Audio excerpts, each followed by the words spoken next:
Hello folks, thanks for joining me today in another one of my series on SHTF Medical. And today I want to teach you about the Poultice.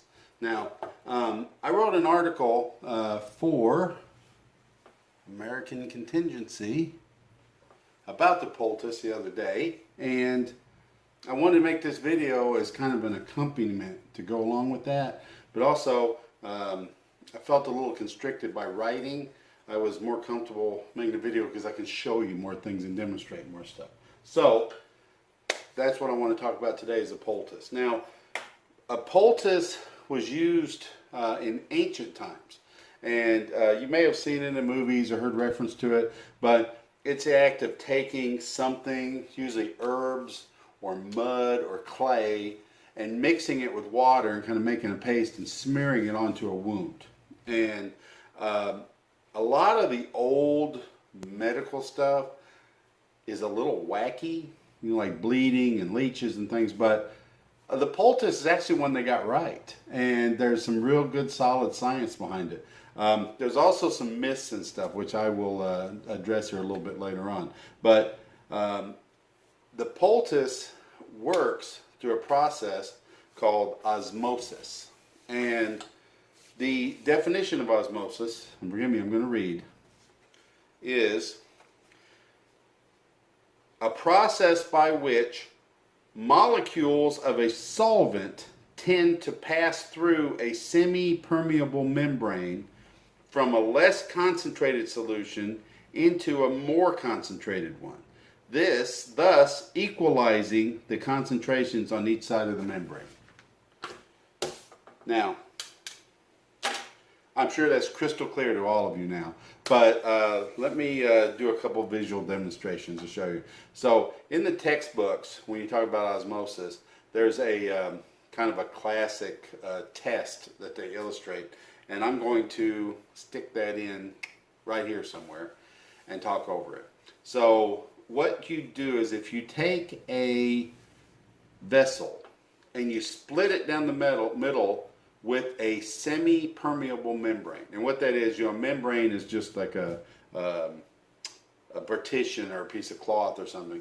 And semi-permeable means that some things can permeate it, some things can pass through it, but not all things. So in this test that's illustrated there, on one side of the membrane you just have plain water.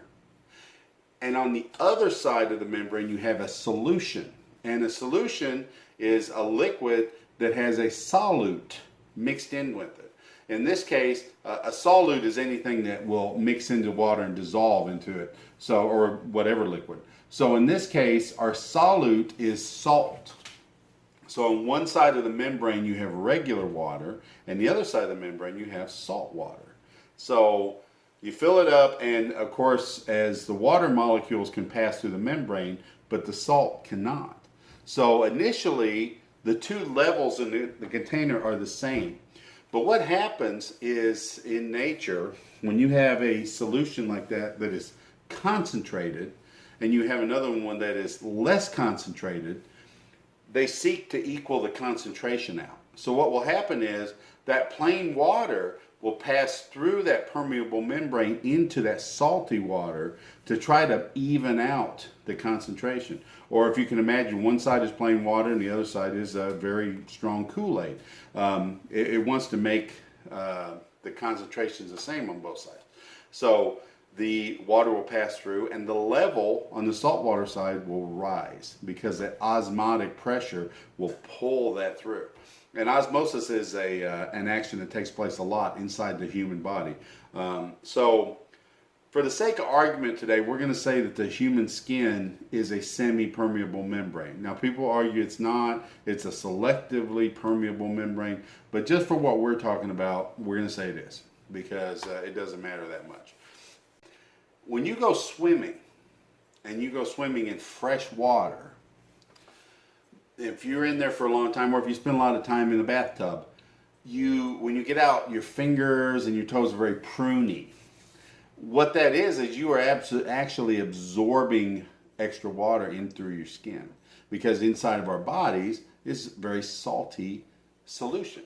And so when you're in fresh water, that skin, being a semi-permeable membrane, will draw in that moisture from the plain water because the solution in our body is more concentrated. Now, when you go swimming in the ocean in salt water, you don't get nearly as pruny in the same amount of time.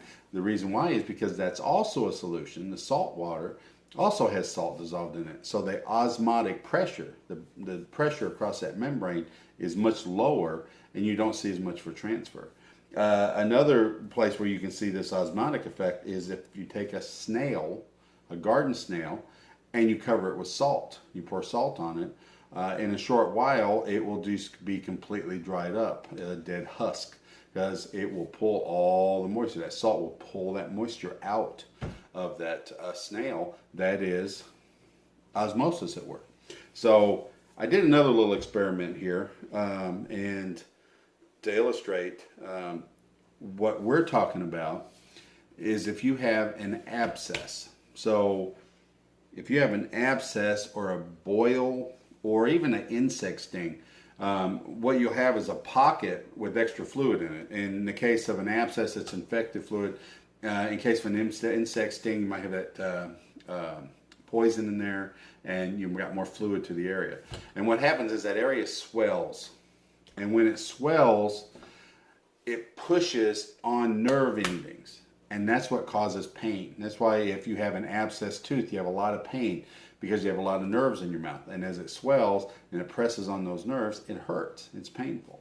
So by putting a poultice on an abscess, it will, the osmotic pressure, because you're putting, a poultice is a very concentrated solution. So you put it on your skin, and where your salt inside your body, your salt water, your blood, your plasma is less concentrated, it will pull that out and it will lower the amount of swelling in that abscess, which will do two things. One, it relieves pain because it's not pressing on those nerves.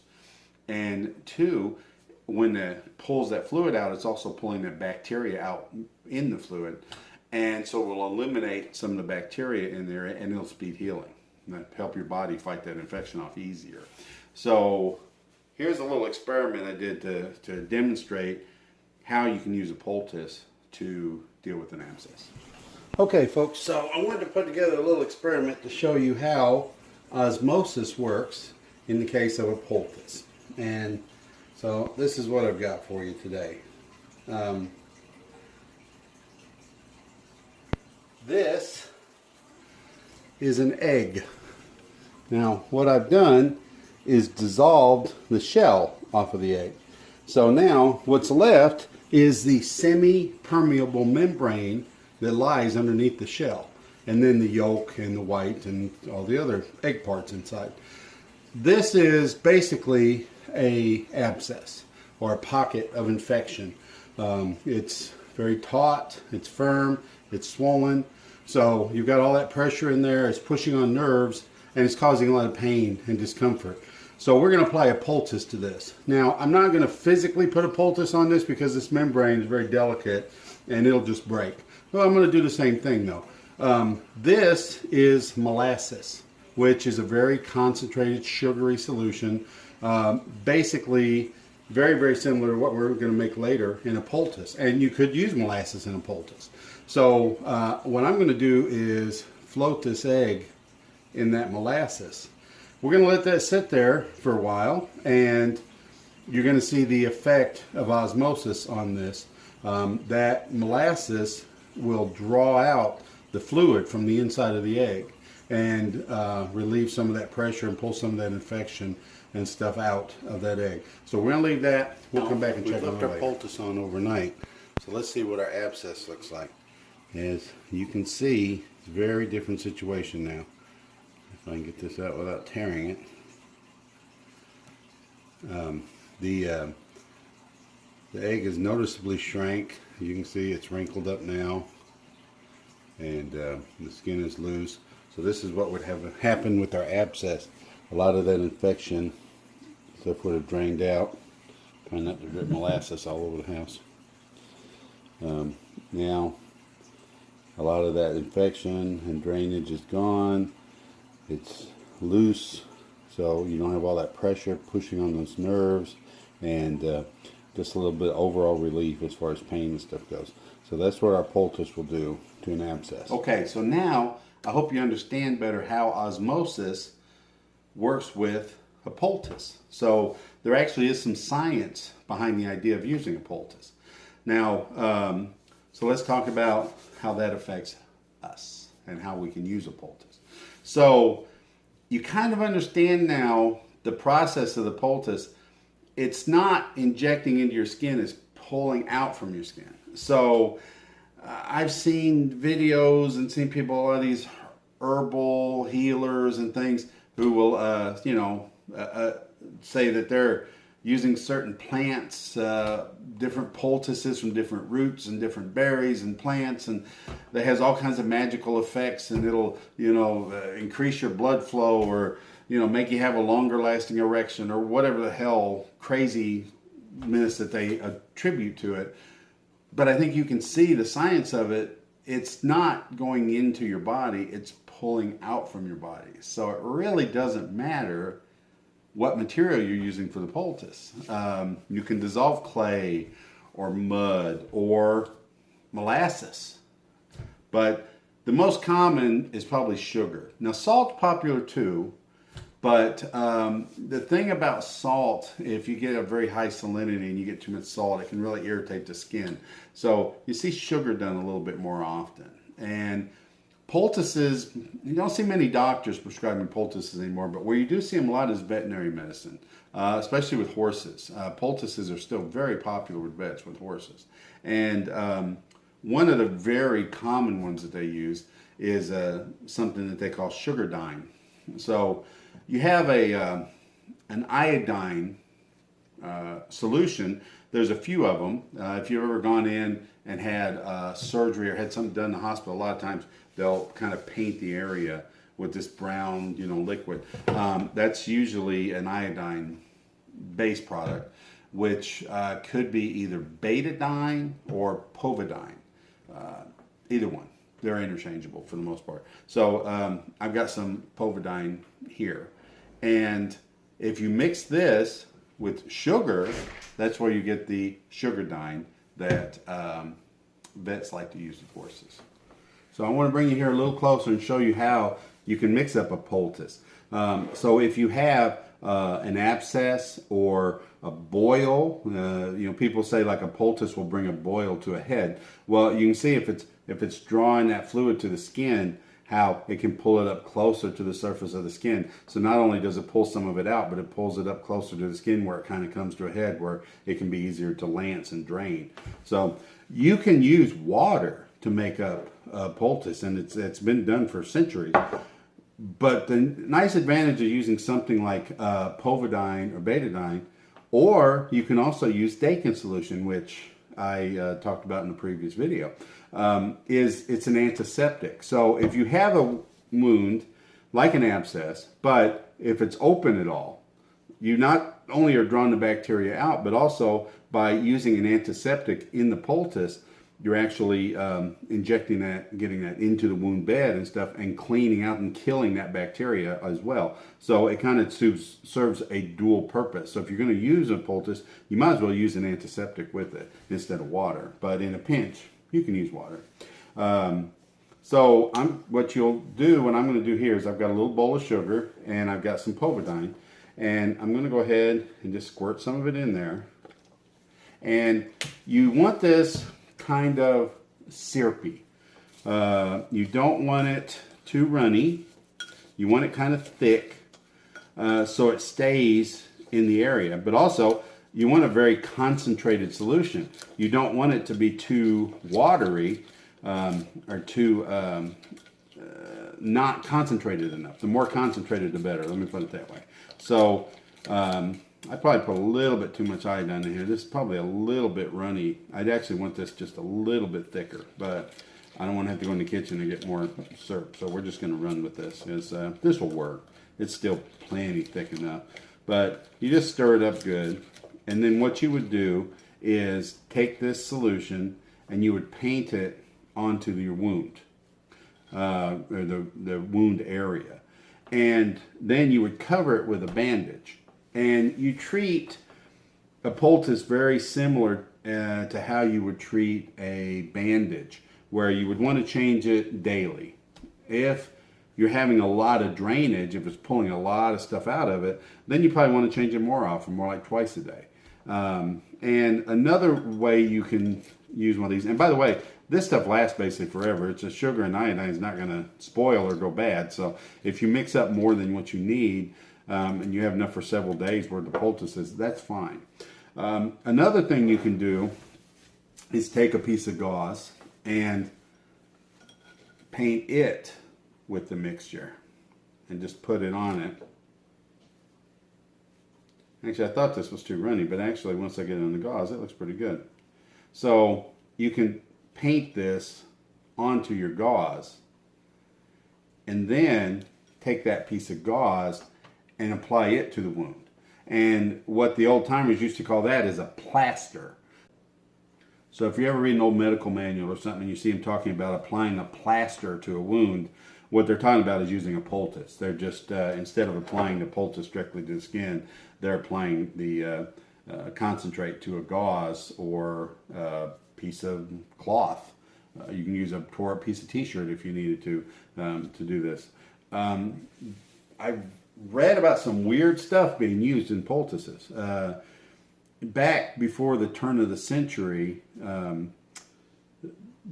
in Ireland especially, I was reading about an article where they used to use like bread. They would mix like bread in with water and use that as a poultice, which I guess if it's a solute, as long as you're making a solution of something, it would work. Another common thing you hear people say is about using a potato. Taking a potato, cutting it in half, and putting it on a boil to raise it through the head. There's actually some logic in that, and that will work. Potato is full of starch. And, you know, if you take a potato, it's very liquidy. If you squeeze it, you get a lot of juice out of it. And it's a very starchy juice. They take that starch, and they can actually, and I don't know the whole chemical process, but they can actually pull sugars out of that. So there are factories that take in potatoes and make sugar out of the potatoes. And so that starchy liquid in there is a very concentrated solution. So when you take a potato and cut it in half, if you feel it, it's very moist, it's very wet. So by taking that half of that potato and, you know, taping it to a wound, you've essentially applied a plaster or a poultice to the area. So once again, the old timers kind of had that right. A potato will help to draw infection out of a wound. Before I close up, I'll just tell you, now that you understand the science of it, you can kind of understand how you can use this other ways.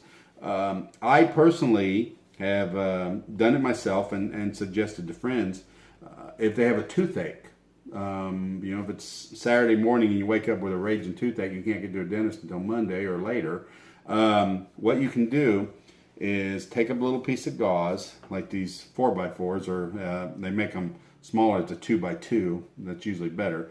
But you take a little piece of gauze like this and you put salt in it, and then just fold it over and place it in your mouth, in between your gum and your cheek, and just hold it there, sort of like a little chew of chewing tobacco, and hold it on that spot. And after a while, you'll start to get some immediate relief, because that salty concentration up against your gum acts as a poultice, and it pulls that infection out of there. It pulls a lot of that fluid out, and that swelling will go down, that abscess tooth, and it'll stop pressing on the nerves as much, and you won't have as much pain.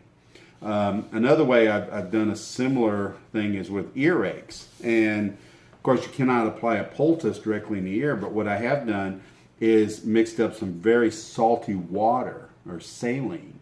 Usually I would start with normal saline and just add additional salt to it, and then put that in the ear. I've done that myself, and I've recommended it to friends who have gotten relief from it. But if you're having an earache, you take that and you put it in the ear canal, and then you put a piece of cotton ball in there to plug it up to hold it in there, and just let that salty water dwell in that ear canal, and it acts as a poultice, and it'll pull that infection out of the inflamed area and alleviate some of that pressure on those nerves and give you some pain relief. So that's my spiel on poultices. They're pretty versatile. You can do a lot with them. And in a SHTF scenario, it's a very simple, effective way to deal with an infection, an infected area that's inflamed. Your body will fight off most infections. You really don't need to put antibiotics on every time you have a little infection or an insect sting or something like that. But putting a poultice on and reducing the amount of bacteria in the area and then reducing the amount of infection will help your body to fight it off better. So thanks for joining me today. I appreciate y'all. If you like what I'm doing, like, share, and subscribe. That'll help me grow the channel, give me the ability to do some more. And check out American Contingency if you want to see more stuff like this. Thank you.